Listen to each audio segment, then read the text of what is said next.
Welcome, everyone. I'm so honored to be in this space with you today. I'm Don Knickerbocker, Anishinaabe Waseabin, citizen of White Earth Nation, Indigenous Gawabab.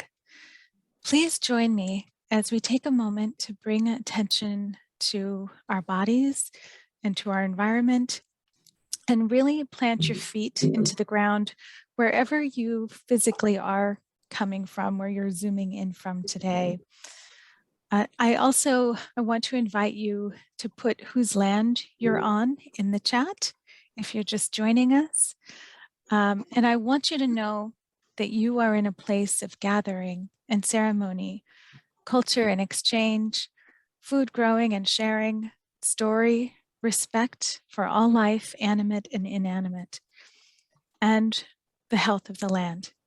These are our Indigenous values. We can never separate the Indigenous people from the land, for this land longs for its people. Join me as we acknowledge the homeland of the good and many peoples of Turtle Island, from wherever you are. I ask that you would acknowledge these communities, their elders, past and present, as well as future generations. Sometimes land acknowledgements can feel flat, and so today I also offer that you take these commitments with us. We are committed to the process of working to dismantle the ongoing legacies of settler colonialism. We acknowledge that this place was founded on the exclusion and erasure of Indigenous knowledge about how to care for these lands. We are committed and also obligated to support and educate each other with accurate information about the true history of this land. Finally, we commit ourselves to the truth of where and how wealth accumulation has harmed people and Mother Earth herself. So deep acknowledgement and commitments are meant to create a space where all people feel welcome and can recognize themselves. And so in that spirit, decolonization means that we will strive to be in service of the land and the water, the animals, and relational solidarity. And as people now in this land, we must do what we can to provide protection and defense of the most vulnerable, and together create a new way forward. Chi miigwech. And back to you, Alan. Thank you, Dawn, for inviting us into this space and welcoming us to this important conversation. Hello, everyone. I'm Alan Kwok. My pronouns are he, him, and I'm the Director of Climate and Disaster Resilience at Philanthropy California. I'm joining you from the land of the Kumeyaay, also known as San Diego in California.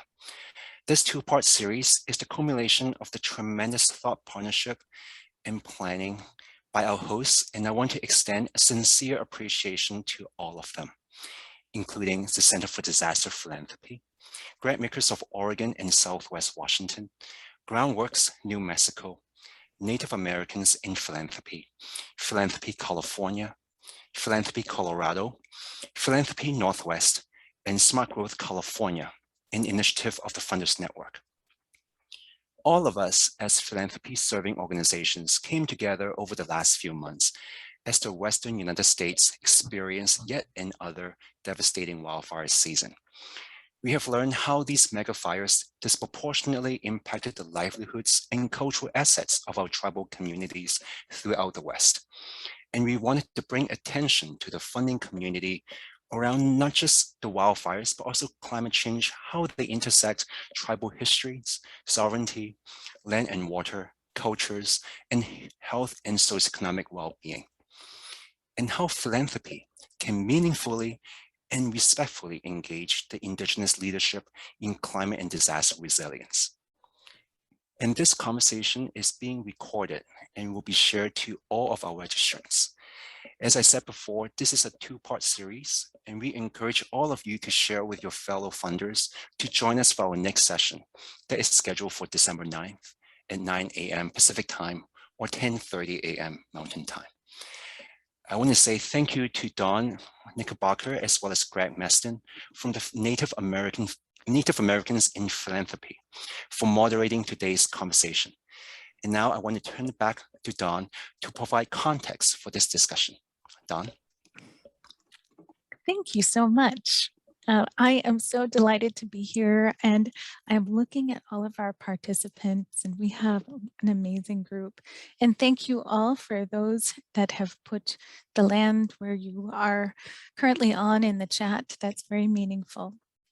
It really creates a welcoming space for everyone. As your host for the first half of today's meeting, I'd like to take a couple of minutes to address questions and give context. So the question is, why are we having this conversation? First of all, it's Native American Heritage Month, if you were not aware. Now is a good time to have a deeper dive into how we are engaging Indigenous leadership in climate and disaster resilience. This is true. But also, as Indigenous people, tribal members, tribes and communities, we've been in relationship with Mother Earth since time immemorial.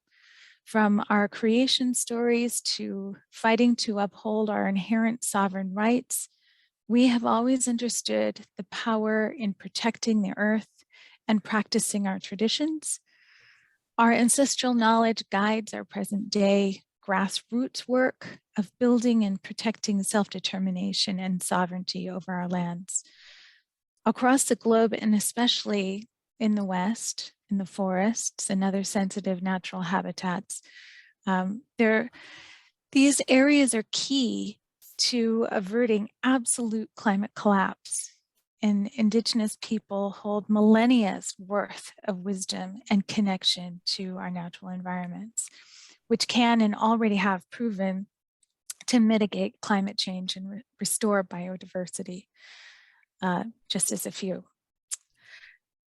So we find ourselves at a time of compounding crises, climate, cultural and racial reckoning, and also the pandemic has made clear a dwindling of resources and a lack of relationship and trust between philanthropy and Native people. And so all of your hosts here today have gathered together for months over a deep conversation about how we can engage with philanthropy and take you step by step through a knowledge process so that you can better engage and so you can be aware of your responsibility and so that we can build better bridges together. As Indigenous people of this land, we are the first philanthropists. It's important to know that. Because of the ongoing colonial project, Native peoples throughout the West have been displaced. The land viewed as a resource to be harvested for personal wealth and gain, and our lands mismanaged, our knowledge and our people marginalized through discriminatory policies. And we really need us all to acknowledge that philanthropy needs its own truth and healing movement. So that's what we're starting the process of here today. So what we hope to achieve is cover and a lot during our time together, which is why we broke it up into two pieces. We decided to break today's talk with really incredible Indigenous leaders who will speak about their own experiences and knowledge about critical intersectional issues like Native identity and Indigenous identity, tribal leadership, sovereignty, and also how to deepen our understanding of how philanthropy can engage with climate and conservation and environmental issues. So with that context, let's now dive into our first two guests, Greg Maston and Siadam, if they are here.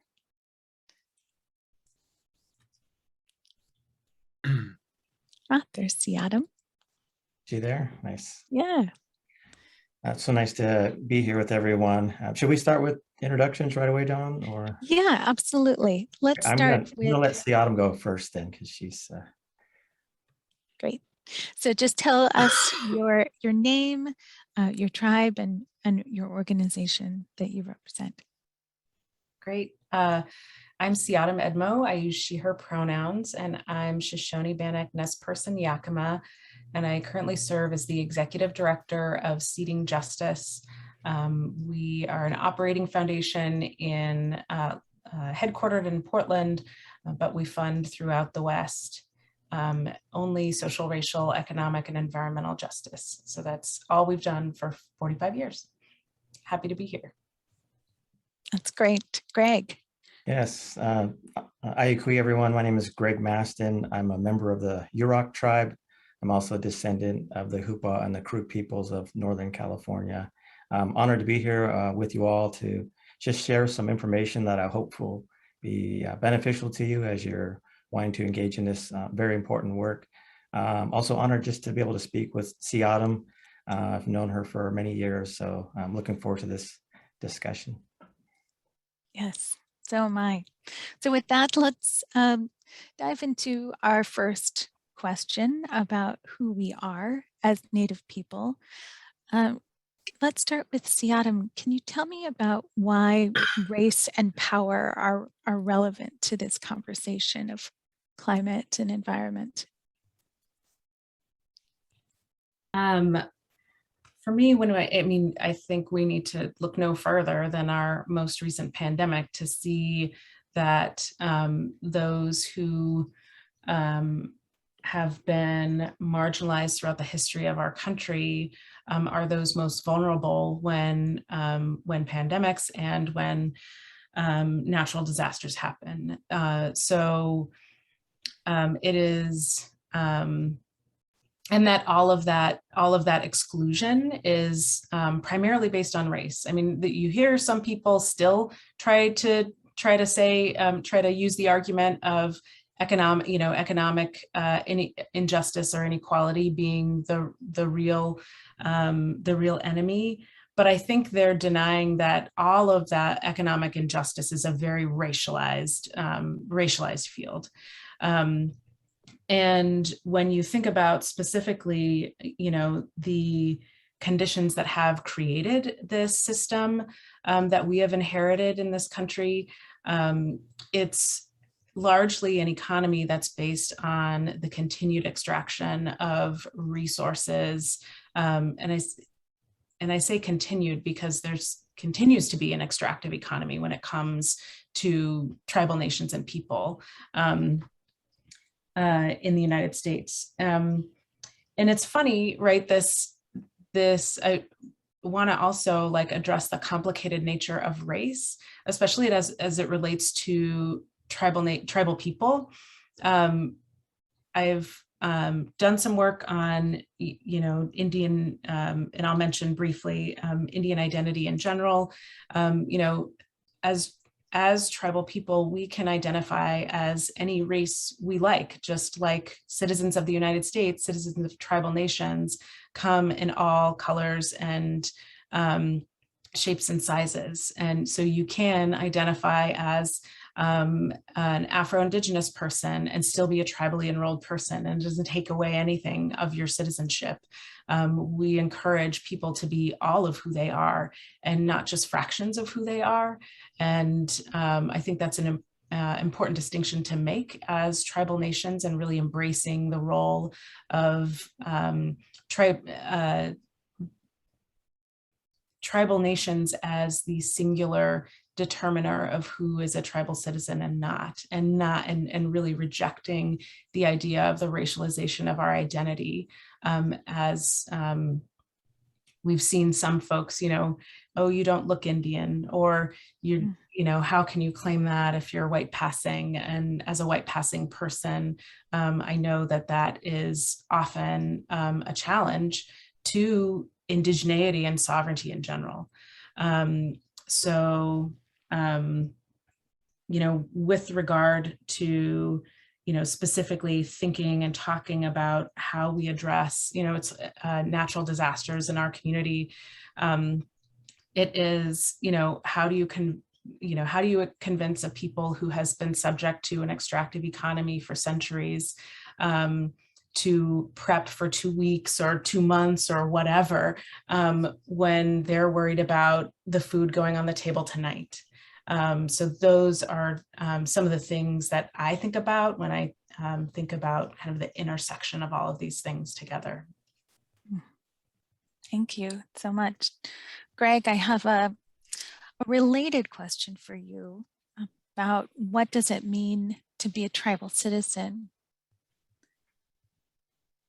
Yeah, so that's, thank you, Don. And actually, that's a good transition from the first question, because when we're talking about race and then also power, there are some slight, distinctions. So there are conversations that we have where we're talking about race and social justice and equity and equality and inclusion. And those are really good conversations to have.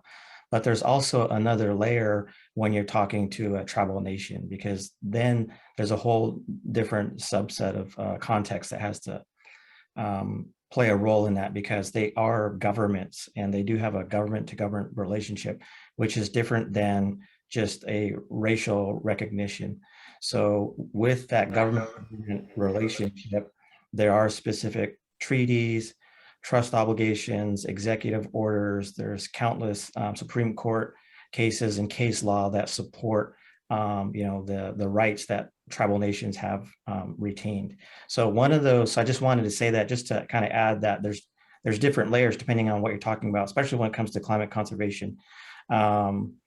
So what it means to be a tribal citizen. So there is a specific law, and I kind of top of my head, I can't remember what it is, that actually says that a tribe has the right to determine who is a member of that tribe. And that's why, so for the listeners out here, there's going to be different criteria for different tribes. They're going to have different constitutions and different ways to determine who is a tribal member. Some of them may go by citizenship, by direct descendancy. Some of them may go by blood quantum. Some of them, they have additional criteria that you have to live on reservation lands. So it's going to be a little bit different per tribe.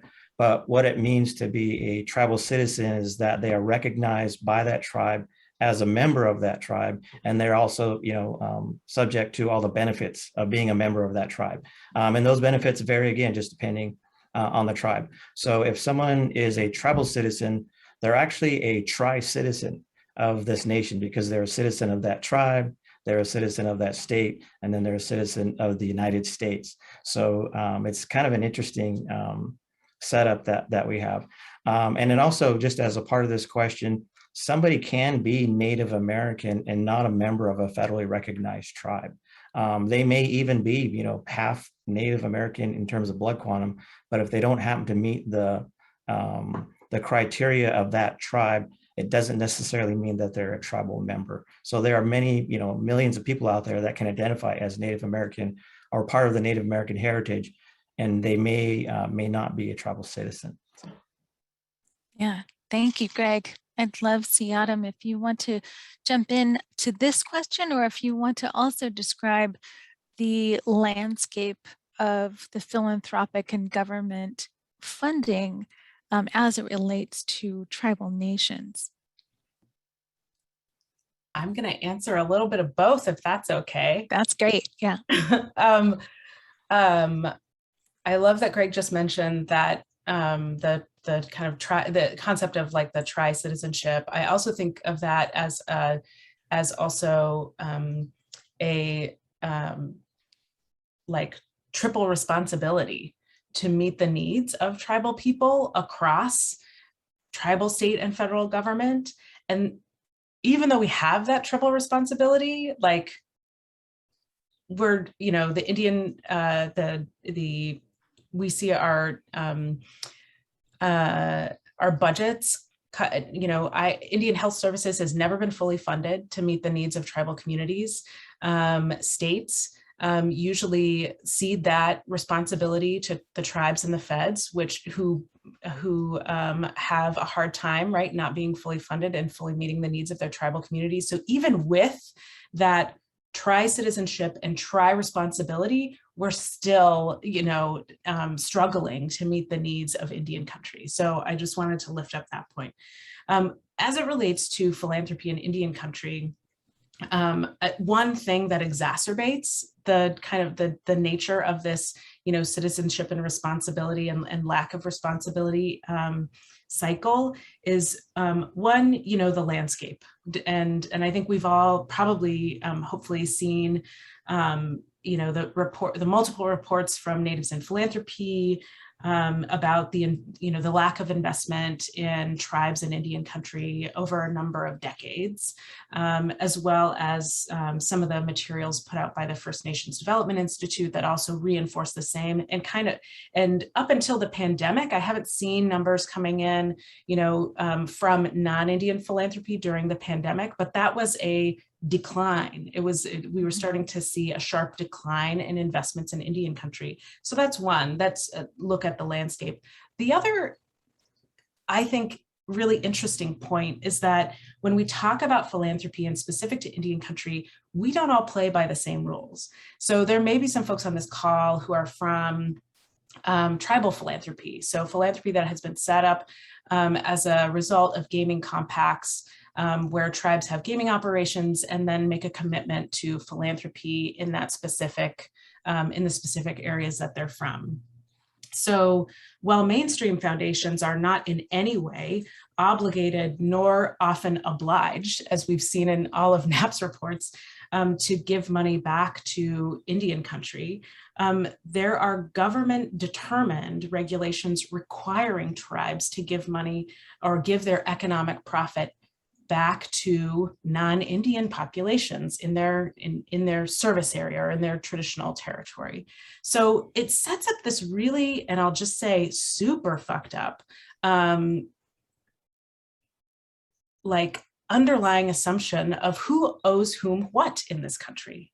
So we don't all play by the same rules. And why do we assume that economic success in Indian country means that non-natives should get a piece of anything? I'm not sure. Like, I would love to see gaming compacts go away, especially as it relates to that particular issue. Also, we're not allowed to give, in many cases, to organizations outside of our quote unquote traditional territory. So organizations like Natives in Philanthropy, like the National NARF, the Native American Rights Fund, like the National Indian Child Welfare Association, many of our tribal philanthropic entities are not able to give to those entities as a part of their giving.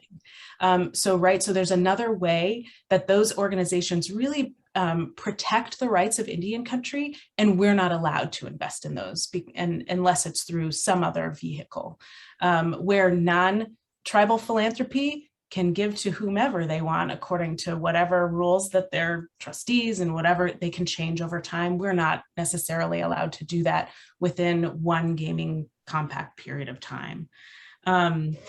So those are my thoughts on philanthropy in Indian country. Those are great thoughts. I appreciate that.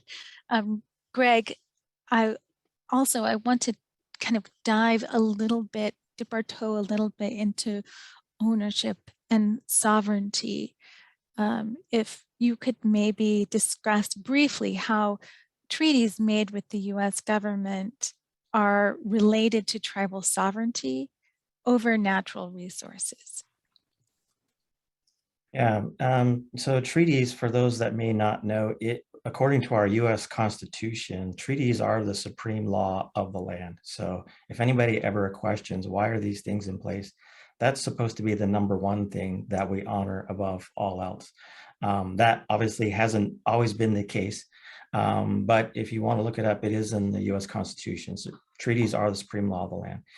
So there were a number of treaties made with tribal nations.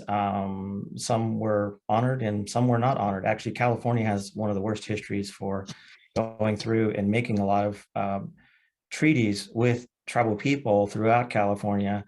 And then the federal government didn't ratify those treaties. And not only did they not ratify them, they didn't even tell those communities. It was like 50 years later, they found out that those treaties weren't even ratified.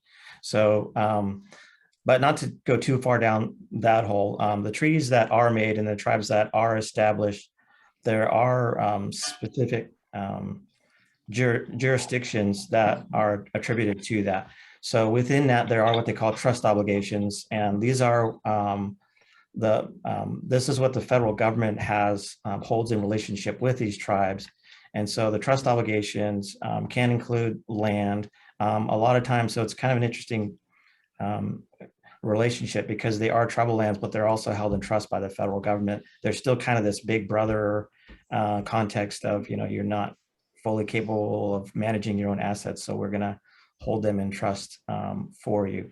But what that means is that lands that are held in trust for tribes, and I like to say with tribes, because there are tribes that have very outstanding comprehensive land management plans and water mitigation plans and all of that. They're very complex in what they can do. But what it means is that when you're dealing with a tribe and you're dealing with their lands, they do have another layer of legal ramifications in dealing with that land, especially when it comes to climate conservation. And I think that, so in the context of this philanthropic discussion, I think that that really strengthens the climate and conservation movement out there, because if you approach a tribe in the right way and you partner with them in the right way and you find alignment and agreement, they can really amplify what you're wanting to do. If you're wanting to protect land, if you're wanting to protect waters, if you're wanting to get into species protection or whatever it is, there are legalities that tribes can go to and tie it to their treaties and their trust obligations, things that were promised to them, things that they retained over years that can really help protect those natural resources. So there's a lot that we could actually dig into within that, but every one of those, I'm going to throw out one more word. I'm trying to not be confusing. Tribal sovereignty is a word that's used a lot in this, and it's kind of sometimes this magical word, like what does it mean? What is tribal sovereignty? And tribal sovereignty is because it can apply to different things. It can apply to the water. It can apply to the land, the forest. It can apply to jurisdictional issues, even gaming, like Seattle mentioned earlier. But tribal sovereignty really is the tribe exercising its retained rights over, a particular issue. And so they may, want to protect their rivers. That becomes a tribal sovereignty issue where they are protecting that, based on their culture and based on what they want, what they feel is best for their community. So how's that, Dawn? Is that not too confusing? I know, yeah, because there's a lot of terms I throw in there. There's tribal sovereignty, there's trust obligations, and then there's these treaties, and sometimes people get them mixed up. But yeah, absolutely. I also see that one of our upcoming speakers. Good, I'm listening to so I think somebody has somebody needs to mute. Indigenous leadership and philanthropy and climate. Jana, I'm sorry, we can hear you. Would you mind muting yourself? Thank you. So I see a wonderful comment that I want to read out from the chat here. It says, the late President Wendell Chino of the Mescalero Apache of New Mexico used to say that Indigenous peoples made the biggest down payment with millions and millions of real estate to secure forever, to secure health and education for their people of the United States. Wonderful quote. I want to toss it to Siadam to maybe talk about how there's been like a lot of government initiatives, pools of new funds like Justice 40 and 30 by 30, America the Beautiful. In your view, how can these kind of programs, how do they either protect or erode the rights of Native people? Thanks. And I don't know a whole heck of a lot of specifics about these programs specifically, but I'd love to speak generally about, the field of the field of both, I think, fighting climate change as well as disaster, which are, oftentimes linked together for obvious reasons because they're connected. But speaking about those things in general, I think we've seen all along the West Coast and nationally, both statewide and national efforts to address the impact of climate change. And some of those have been wildly, I think, exclusive of tribal nations. You saw one such legislative initiative up in Washington that actually year after year, so many environmental groups actually explicitly exclude tribal nations from a lot of their legislative initiatives that are intended to address the impact of climate change. And usually it's like under the guise of like, general BIPOC, whatever, right? So really racializing our identity rather than working with tribes, as Greg has said, as sovereign nations who we have vested interest in. And not to put too fine a point on it, but we as non-Indian people, and I say this as an one of those unenrolled people who has a little bit over like half blood quantum in several tribes. But us as non-Indian people, when we're talking specifically about treaty rights, those are, and Billy Frank used to say this all the time, right? Those are our rights as non-Indian people, right? We only retain the right to work, live, and do business on ceded territory if, and only if, we meet those trust obligations that Greg was talking about, right? If we and that Regis talked about, right? To meet the obligations of the health and educational needs of tribal people across the nation. And the fact that we're failing at that actually puts at risk our own, as non-Indian people, our own ability to live, do business, and govern. And you would think that would be something we would be interested in. But I've seen time and again, so many of these environmental movements really racializing Indian identity, not addressing some of the, tribal nation concerns.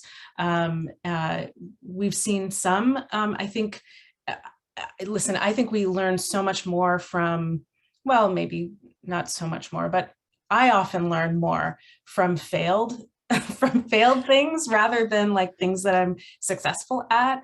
We had a clean energy jobs bill here that happened in Oregon a couple years ago, and they had explicit tribal set-asides, right? They worked hard with the tribes here in Oregon to try to advance a clean energy jobs bill that addressed climate change and built industry. That failed, but it started to become, right, something that could be used as a template for other states that really, both embraced tribes as nations, but also addressed the real climate impacts on BIPOC communities in general. So that's what I can think of in general. And again, not anything specific about Justice 40 or 30 by 30 or America the Beautiful, but in general, I think, we either do this work in ways that respect and uphold tribal sovereignty, as you said, Dawn, or work to ignore and undermine it, right? There is no fence. There's no fence. Yeah, so well said. And I think that we've really set the stage for this ongoing conversation because we do need philanthropy to know the details of what it means to be tribal citizens, what tribal governments are, and how we as Native people relate. Greg, I want to throw a question to you right before we head into our second half of today's event.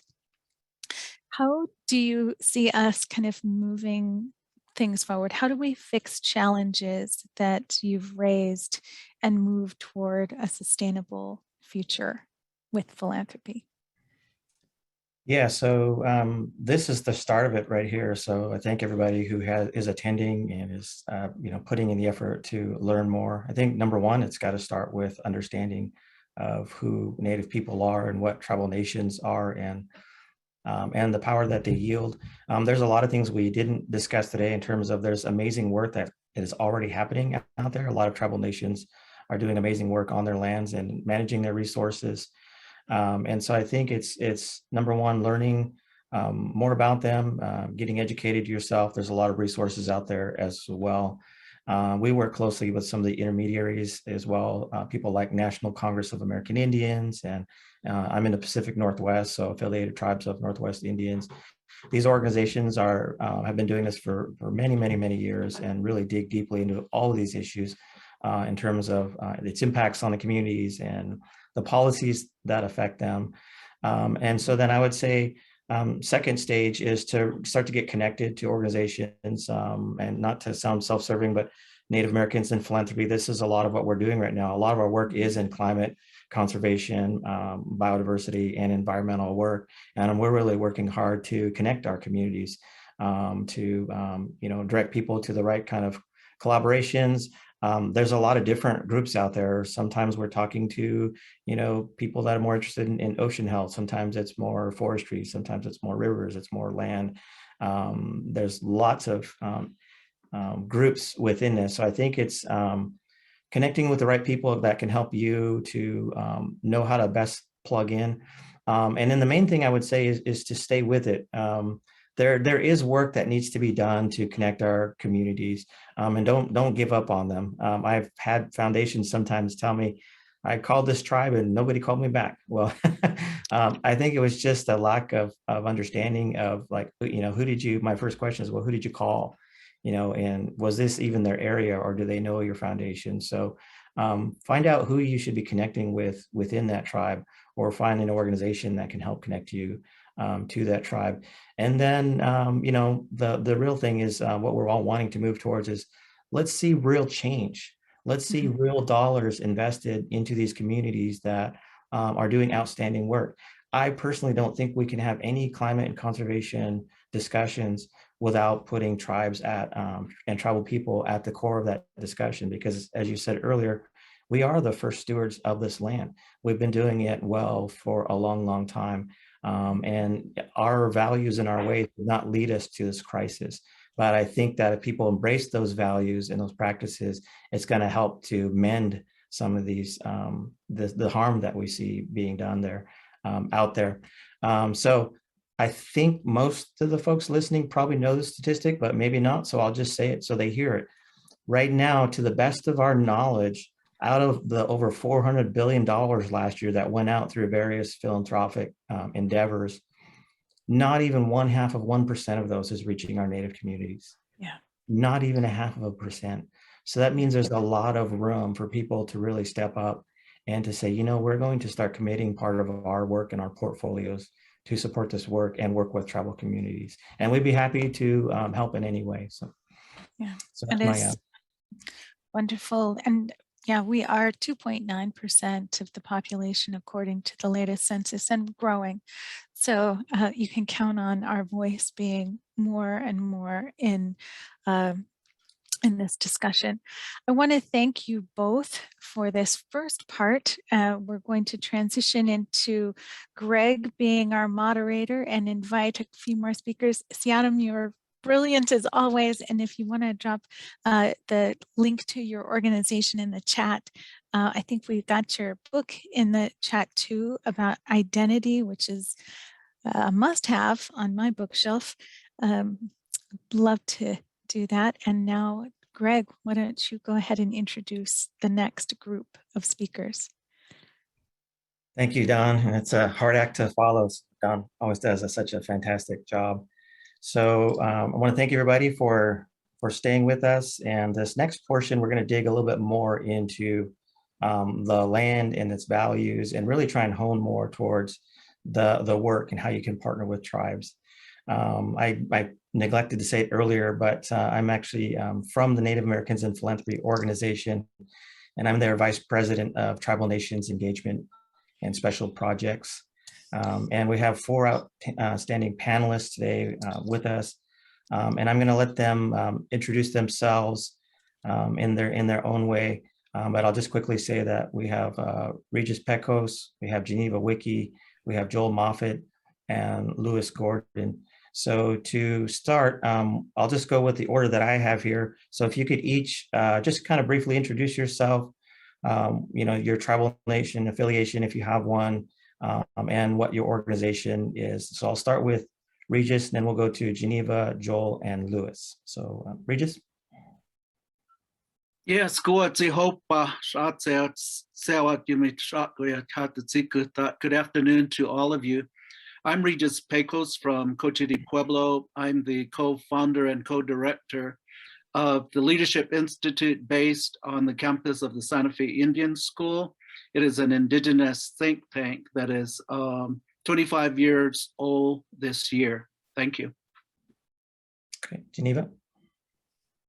Ayukui Neknau Geneva Wiki. I'm a member of the Yurok tribe and a descendant of the Toloadini Nation. I'm a senior program manager with the California Endowment, and for the last several years, I've gotten to work and live in and fund in the Del Norte County and the tribal lands of the far northwest corner of California.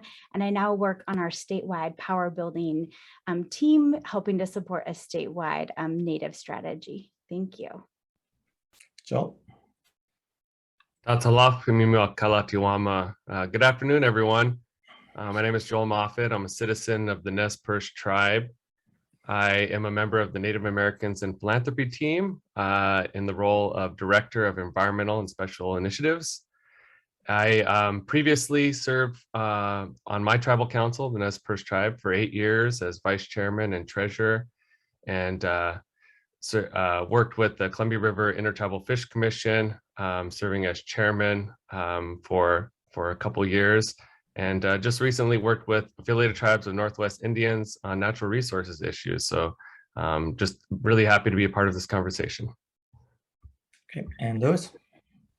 Yeah, Tanchusku, good afternoon. My name is Lewis Gordon. I'm a Chicano with Purepecha ancestry. My ancestors are from central Mexico, state of Michoacan. Really happy to be here today with all these incredibly distinguished colleagues and guest speakers. I serve as program director for the 7th Generation Fund, which funds grassroots indigenous organizing nationally and internationally. Thanks so much. Thank you all very much. And so for this session, we're going to dig more into first just the values and our connection to the land, and how ceremonies and culture really play a part in how we view the land. So my first question will be for Regis. And so Regis, could you share how connection to the land and the natural resources are embedded in Native American values, and how does this differ from Western values? Thank you, Greg. And Teum goena say who hocation me mani garstiwana duna you eat a church 8 shower new hour chat this go money hour down age good. I want to honor and respect everyone on this call for being blessed with the vision and the wisdom to engage in this dialogue today. Greg, that's a really important question. And the way that I would respond to that from my lived experience of being born and raised in Cochiti and the Pueblo worldview, we think about these relationships fundamentally defined as our oral histories reflect when we came from the underworld into this physical space. The Creator gifted to us Mother Earth, and the Creator gifted to us language and a way of life and family and community and customary laws and governance, resources to sustain us physically and spiritually and mentally.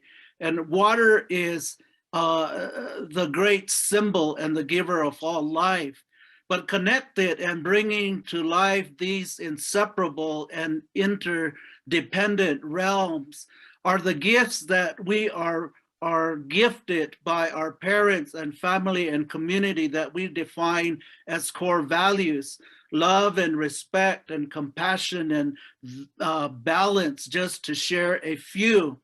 But that is also connected to the gift of our seasonal calendar, the ceremonial calendar that is cyclical, that moves from one season to another season, that really underscores the place of the connection of faith and prayer and the kind of reoccurring validation and affirmation of our core values and the connections to the gifts of the Creator. So these are all inseparable, and this defines a way of life. And contrast that in a very stark way, the Western values that is really exemplified by the colonialism mentality and the manifest destiny principles that continue today, and the way that they continue to be imposed. It's really exemplified by the contradiction and tensions of preservation on one hand, exploitation on the other, sacredness on one hand, profitability on the other hand. And it's really epitomized by something I saw just last evening on PBS. It was a special referred to as America's greatest idea, and it really highlighted the most beautiful, pristine places in this country, all focused and epitomized by the contrasting tensions that for some people it's about recreation, for others it's about the maintenance and connection of relationships, as we call them, the gifts of the Creator. But the imposition of these Western values continue today as President Biden focused on giving the protections to Chaco Canyon to minimize exploitation by oil and gas. In New Mexico, in my homelands, we're fighting congressional legislation to expand the Bandelier from a monument to a national park for the purpose of recreation and economy for some, against our will as living cultures for the maintenance of our spirituality. And so all of this is epitomized by the US Supreme Court decision that undercut the American Indian religious freedom in the Lynn case that desecrated holy and spiritual and sacred places for the greater public good to access resources and recreation for other people. So these are the really fundamental contrasting views.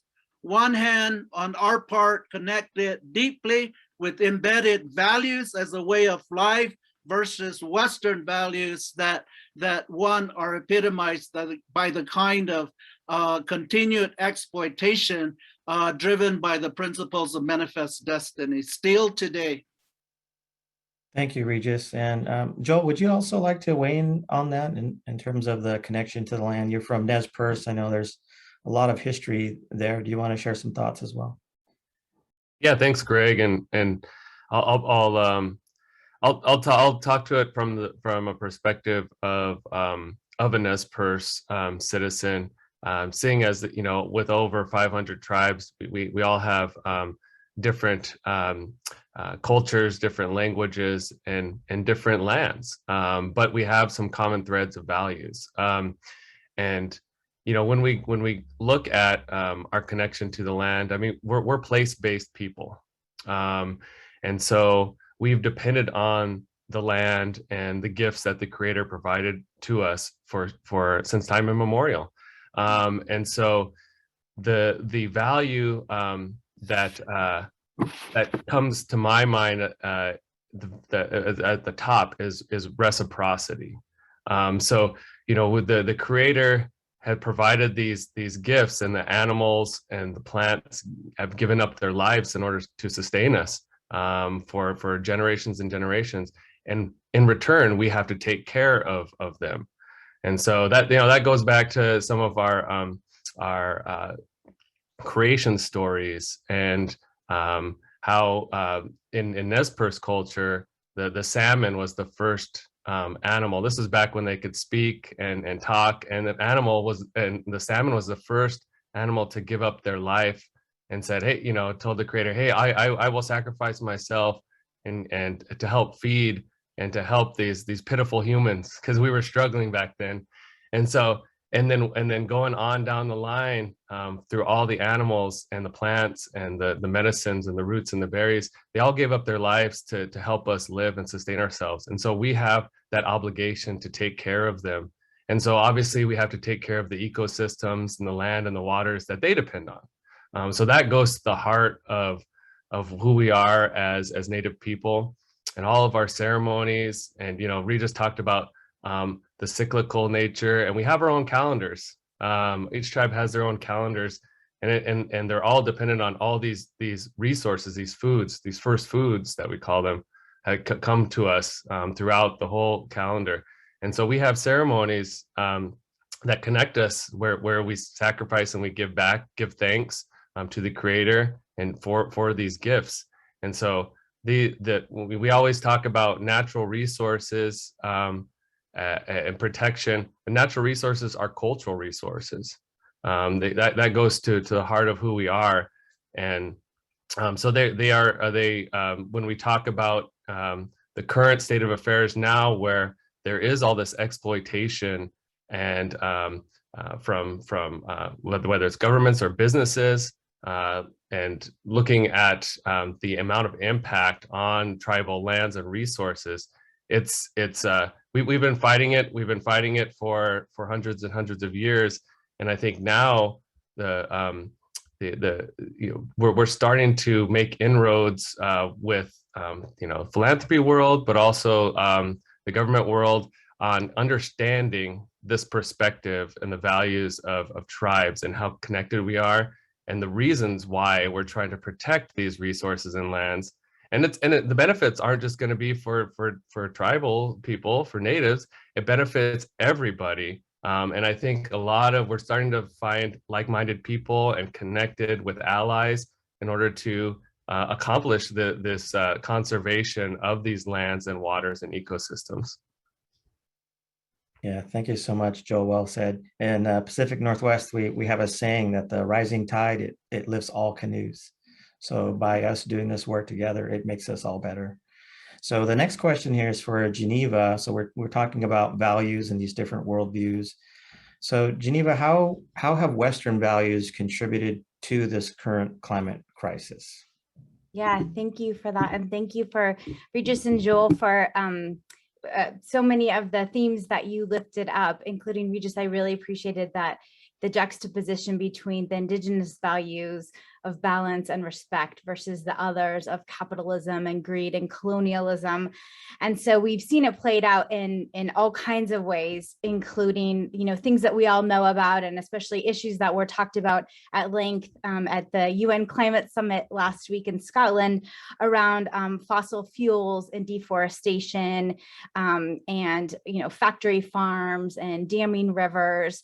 And so those are sort of the obvious ones that we know and think about as ways that have eroded that balance and that natural way in which we demonstrated reciprocity, as Joel lifted up, through the protection and management of the land.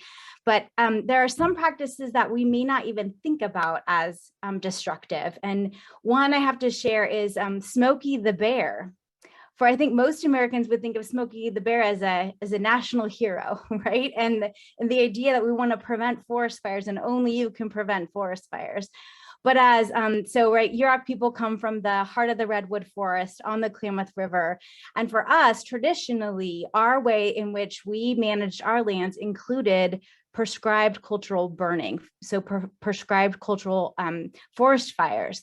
And those forest fires, as also Joel just said, even today, that the managing the land in that way isn't just good for Native people in our region. It is good for all people. It is good for wildfire, destructive wildfire prevention, but it also allows for that balance of the land, the animals, the plant life, the the microorganisms. There's ways in which we had perfected land management over thousands and thousands of years. My people live at the village of Requoy at the mouth of the Klamath River, where we literally have lived since the beginning of time and still live today. And so when we talk about like land protection or land conservation, I also want to really like put a pin in the point of it's also about land management in a way that is consistent with those values, in a way that you are tried and true over generations and can again be in service to all of the people, not just the native people. And then I just want to make one more point that I think, Greg, to kind of pull through some of the themes that you said. I don't know that folks often understand that even on the reservation, non-tribal members can own reservation land, but some reservation land is also owned by state or federal agencies. And so as we think about, or like for Yurok, some of our land is owned by a timber company. And so when we think about not only like our ancestral territory, which can often be, you know, much, much bigger than reservation lands, even having reservation land owned by federal agencies or private companies, that also might be managed in a way that is inconsistent with traditional values or ways of being. And those are places in which I think philanthropy can play a role in helping tribes exercise our own sovereignty, self-determination, ability to govern ourselves by reclaiming those lands or rematriating those lands as well. Yeah, thank you. Geneva, well said. And actually, it's a great segue for the next one, because now we want to dig a little bit into, you know, what role can philanthropy play in all of this? And so the next question, we're going to go to Lewis. And so thinking about shifting our minds, Lewis, and different approaches to philanthropy, based on your experience, so what do you feel is the native view towards philanthropy in climate and conservation work? Yeah, thanks, Greg. Well, this is a really interesting and a little bit of a difficult question, because there's some difficult histories here that that need to be addressed. And I think for any funder that hasn't really funded Native issues around this work or around any kind of land use, ownership, management practices, or anything environmental, you may not be aware of some of these histories. So just real briefly, just a couple kind of touchstones about the history of like nonprofits on reservations, the history of the conservation movement. First of all, you know, a lot of I'll say exclusively the oldest nonprofits and like sort of charity groups, like going back decades and decades and decades on reservations, are church groups. They're like Friends of the Indian associations, which really got started during a really damaging, just still a very emotionally charged time of deculturalization, talking about like the boarding school era, where sort of the motto was "Kill the Indian, save the man," going back to the motto of the inventor of that system of education. So that's part of it. So if you're working with grassroots nonprofits or people, you know, just be aware that if they have sort of any kind of negative reactions around like sort of charity or grant making, that it may be tied to some of that. And also with conservation work, you know, the creation of the American system of land conservation, which is, you know, oftentimes held up sort of as a global standard of best practices. When that got started in the early 1900s, that was the result of mass dispossession of lands and moving people off of those lands to create the national and state park systems. So a lot of the things that are kind of in the larger American society, these unquestioned goods, have really damaging histories. And so it's important to, when you're going into conversations with potential grantees or you're partnering with people to help them with issues on their own lands, just it's important to have some of those things sort of on your mind. And also, you know, large, like really sort of big green philanthropy has, in more recent years, you know, these things are going back 100 years or more, but more recently really have kind of developed a track record that I think a lot of groups are trying to wean themselves off of, which is really centering themselves and taking on issues with regard to native lands, like protecting the Amazon, or like reintroducing buffalo to Montana, these kinds of campaigns, and really using that as some of their primary fundraising without connecting with people on the ground who's actually, are on those lands that they're talking about. So we're in changing times where the conversation within philanthropy is really coming around to a point where it's not as relevant, and it's not, these questions aren't seen sort of as unquestioned goods if the funders aren't including or considering the impacts of Native people on the ground and giving control of those lands and territories back to the people where they're from. So I know that's a lot, but those are just a couple bullet points I wanted to address. Yeah, no, thank you, Louis. I'll, if you remind me, I'll share a story about how Yurok tribe partnered with the government sector and the philanthropy sector to get back some of their ancestral lands. But Joel, same question. So what do you feel is the Native view towards philanthropy in this climate and conservation work?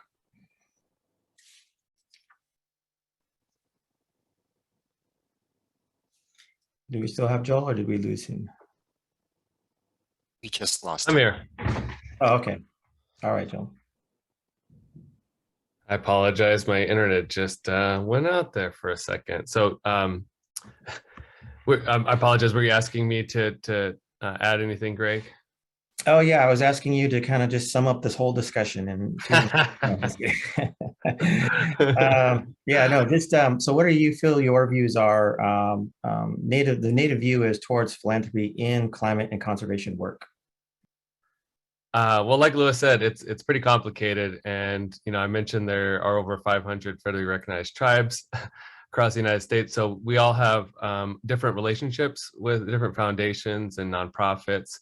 So it can vary. There have been a lot of successes here in the Northwest with partnering with philanthropic organizations to secure land, specifically, working with Indian Land Tenure Foundation, which I know that they receive funding from a lot of other foundations for their good work, and that's to secure our tribal homelands that were stolen from us, and to conserve that land and to protect it for future generations, and to really rehabilitate and restore the land to its original state, and the ecosystems, and ensure that biodiversity is once again flourishing. So there have been successes in that respect, and so tribes have a positive relationship and view of philanthropy in that space. There's also been some problematic efforts by philanthropic organizations in this space, and where they got crosswise with tribes and their goals and priorities. Specifically in the fisheries restoration area here in the Northwest, and bringing back salmon. The tribes, as I mentioned before, hold salmon sacred. It really connects us here in the Northwest, and those salmon populations have been devastated because of all the reasons that Geneva laid out. And we've been trying to bring them back for decades, and it goes back to those ceremonies and the sustenance, and feeding our spirit and our bodies. And so that was our main concern. And so when we're trying to just put more fish back in the river through hatcheries and improve habitat, that's our main priority, is the return of those salmon. And some foundations and conservation groups are more interested in what kind of salmon get brought back, meaning they want just the wild salmon, and they don't want any hatchery salmon. But that impacts, that takes our key food, our key medicine away from us. And so we've gotten, we've been on the opposite sides in the courtroom over that. And so there's been some history that we have to get over in order to get to, I think, an understanding between tribes and conservation and philanthropic groups, that there are some things we just have to agree to disagree, and we have to focus on the things that we can all work towards. And because I think there's a lot of common ground and a lot of positive pathways forward. Yeah, thank you, Joel. Well said. And Geneva, similar but slightly different question. So how do you feel philanthropy has supported and/or eroded Native environmental practices? Yeah, thanks. And Joel, I feel like you did such a great job. And you gave so many good examples. And I think it's important to also note, like, just to sort of carry one of those themes through, that sometimes the common ground may have a different underpinning, even though it aims for the same greater good. So there's a story of a road that was being proposed to go through a sacred place in our area of the world, in far northern California, and the tribal groups and conservation groups joined forces. For the tribal groups, it was really an issue of religious access, religious freedom, and access to prayer places. And for the environmental groups, it was really about conservation. And when we lost on the religious front, the environmental groups continued forward with the environmental stance. And there are still, as Joel said, there are still wounds there. And when you talk to our elders about that story, they will say, like, they let us down because and even though they won the fight, the underpinning of why the fight was won feels like they let the Native community down. But I would also love to generate a little energy in the chat box. So I would love to hear from you all. If you could drop a line about how have you in your organization, or you've seen in your colleagues, how have you seen philanthropy support Native environmental practices? And then I'm going to tell one quick story. So to continue the story of the Smokey the Bear, and why he's not a national hero. So when I first started this work with the California Endowment, we were funding, so we're a private health foundation, and our mission is to improve the health of Californians. And the endowment had made a 10-year commitment to fund in 14 communities, including my homelands. And our headquarters is in Los Angeles. Our CEO is a physician, and my leadership comes from public health. And so they had, ideas in their mind about where our community would start when we said, we're going to have a 10-year initiative to create health in your community. What are your best ideas? And when I sat with my, elders and the aunties in the most remote parts of the reservation and held space and said, like, we really get to dream, or we really get to talk about the real stuff. We don't have to just give the pat answers of the easy wins or the tutoring programs or the things we've been doing for a long time that haven't really had impact. We can actually get to like the real work, the root cause. And my community said, we want to put fire on the ground. We want to relaunch prescribed forest fires and cultural burns. And so we got to go back to our headquarters and say, we're going to start forest fires is the work that the people want to begin. And of course, LA never could have thought of they never would have thought of forest fires as the path to health. And luckily, I work for an organization that tries very hard to listen deeply. And I should also say they hired me out of community to come and work for them. And they didn't make me move to a regional office. They found me a little space where I was, and allowed for us to, and I think making a 10-year commitment and making they made a $1 billion commitment to the state, I think out the gates also allowed for our community to be able to also commit back, right? And to say, okay, we're going to spend the time engaging and listening and dreaming with you because you're making that longer commitment to us, even though, right, in tribal worldviews, in the way in which we engage 10 years is nothing in terms of the kind of intergenerational work that we need to do. But again, it was a step in the right direction. And I'll drop a little movie in the chat for people who want to look at that later. And I see Amy Jester, who is one of my colleagues from the far north of California, who answered with policy, advocacy, and organizing on water policy. Thank you, Amy. And I'd love to see any others. Where have you seen philanthropy support Native environmental practices? Yeah.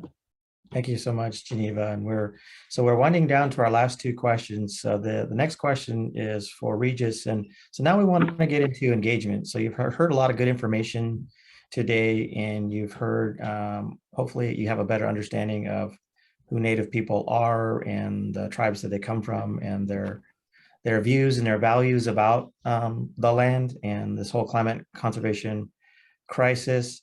So let's get into how do we now start to engage and work with Native communities. So Regis, so what knowledge and protocols do non-Native funders need to know to work with Native American people? Thank you, Greg, for that question. And I think both you and Ms. Admo did really a brilliant job in laying the foundation and the framework that tribes are sovereign nations, and they are equal to, if not greater, in many areas with their powers and authorities. And so I think I want to focus more on the second part of your question in terms of what might be done differently. So on one level, we're not all that different at a governmental level than other governments. Where I think we need the greatest infusion of flexible dollars would be in an area that is a very classic example of the continued perpetuation and imposition of Western education models. And so when public education was defined, it was defined for monolingual and monocultural society. We were not part of that design.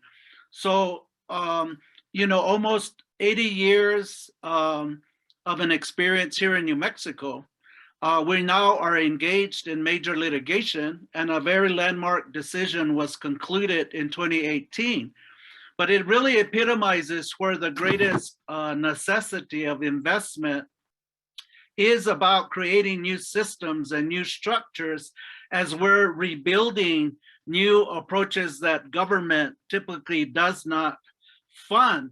So a very fundamental assessment is philanthropy and what they have chosen to fund further perpetuating what governments have perpetuated, and that's contributing to the kind of systemic and institutional racism, or adding to that is, like education, has the conditioning resulted that somebody else knows best what's good for us.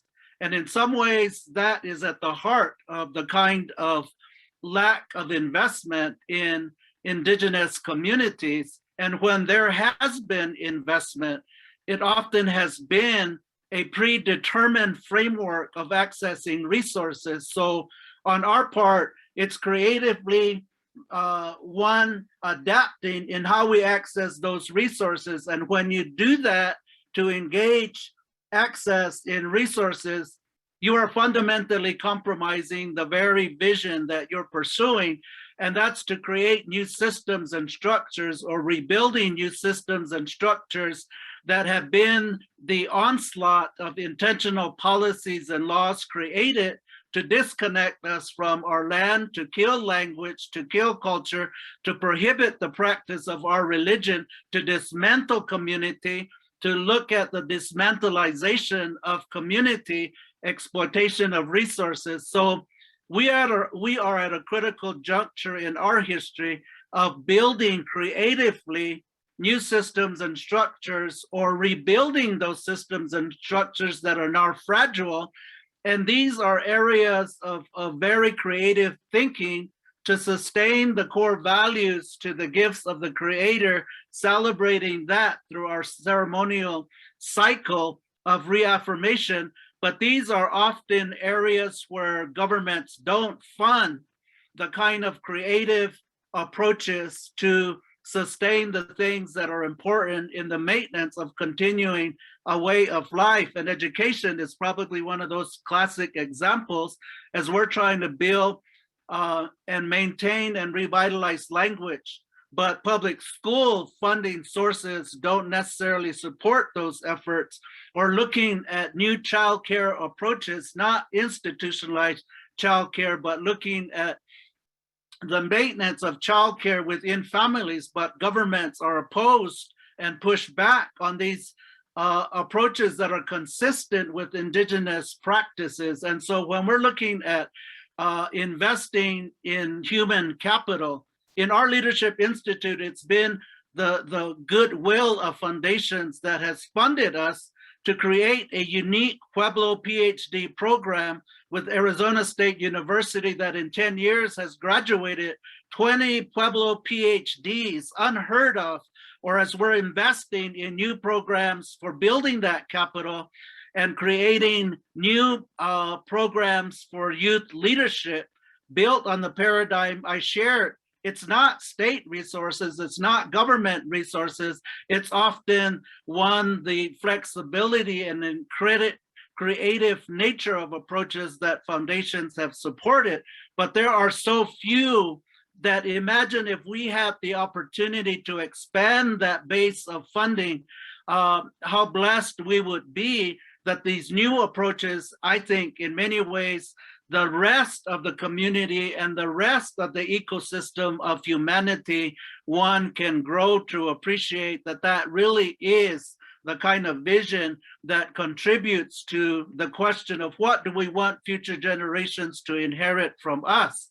It's everything that the government since the beginning has tried to intentionally destroy that we are maintaining and rebuilding, and generations of our ancestors have sacrificed much to define our inheritance. So we're at a critical point that unless we get the kind of expanded support to continue this kind of creative investment in building human capital driven by our defined cultural core values, it's very difficult, one, to succeed in the necessity of what we have to do in maintaining the systems and structures that have been part of our cultural survival. And yet the statistics of investment in indigenous communities, as you and Ms. Edmo shared, is almost non-existent. And so resources are very hard to come by, but when they do, the exemplary nature epitomized by the many examples that are part of this discussion is, I think, one of the most rewarding outcomes of why we continue to do the work we do.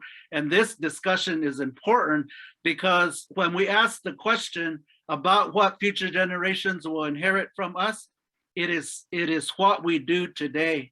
And it cannot be done just by ourselves. We need the support and infusion, as their elders prophetically foretold. There will be others, from people from other walks of life at critical points in the journey, that will join you, that will be consistent in sharing the core values. And I hope that this discussion, Vision and Wisdom, is about philanthropy, redefining their approaches and work with Indigenous communities to fulfill that vision, that in the end, we can all benefit from the kind of collective contribution to that beautiful vision that our ancestors gifted to us. Thank you, Greg. Thank you so much, Regis. I really hope everybody really takes to heart what Regis just said. I feel like that is where philanthropy can really come in and engage and work with and understand our communities and frankly make a difference for this generation and for future generations, as Regis just said. So our final question, and we've got about 4 minutes here, will be for Louis. And so Louis, there's been a lot of examples brought up, but from the work that you have been involved with, could you also maybe share some concrete ways to engage with tribal nations and Native American communities? Absolutely. I'll keep it very, very brief. You can go back to some bullet point notes here. I recommend before you start to engage in a conversation, spend some time and learn as much as you can about that tribe, their history. Are there treaties on the books? What are their traditional territories? What do the maps look like in, concentric circles of traditional territory, sometimes multiple shrinking treaties? Familiarize yourself with that. And also in that research, have enough of an ego check conversation to be prepared to be told that some of your research may be wrong is an important thing. Next is site visits. There's just no substitute for going and talking with people.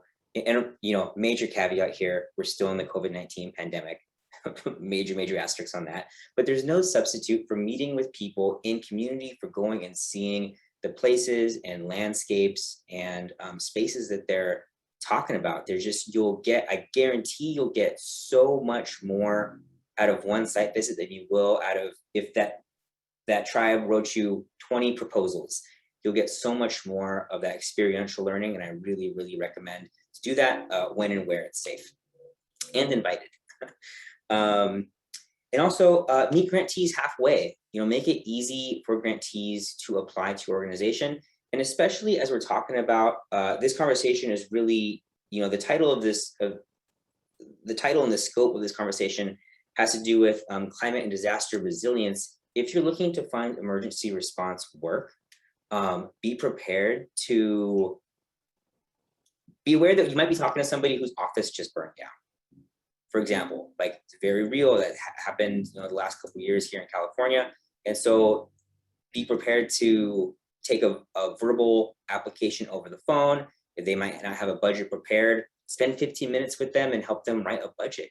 If you can, whatever effort you can put in, you're going to spend that same amount of time reading the proposal anyways. Help them write it and help them get it in is something that practices that we've really been implementing over the last couple of years with great success, and with reporting too. The more the more you can make it easy for people to report with phone calls or Zoom calls, obviously, and with attached budgets and whatnot, the necessary materials. The easier it is for everybody, and not only are you saving yourself time, you're saving your grantees valuable time as well. Thank you, Louis, so much.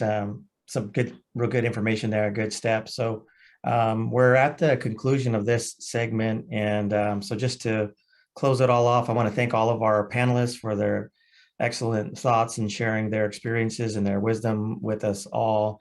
And this is, I would have to say, I was just looking at my colleague Don there. This is probably one of the best webinars that I've participated in. There's been just so much good information. So thank you all for your time and being with us here today. And I'll turn it over to Mark McCrary. Great. Thanks, Greg. Wow, what a great session. I'm Mark McCrary from Grantmakers of Oregon and Southwest Washington in Portland, Oregon. I want to thank my colleagues for creating this event. It's been a wonderful journey, and express deep gratitude to Don Knickerbocker and Greg Maston for their excellent moderation. They did a fantastic job. And our speakers, Seato Medmo, Regis Pecos, Geneva Wiki, Joel Moffitt, Louis Gordon, for sharing their knowledge and expertise in this very important space. Session 2 will take today's work and connect us globally with impact at local solutions. Please join us as conversations continue with funders who have invested to centering Native-led solutions and addressing how philanthropy can engage meaningfully with tribal communities for greater community-wide impact. You will also have the opportunity to speak in small groups and discuss next steps on this journey. Be well, and we will see you on December 9th. Thank you very much.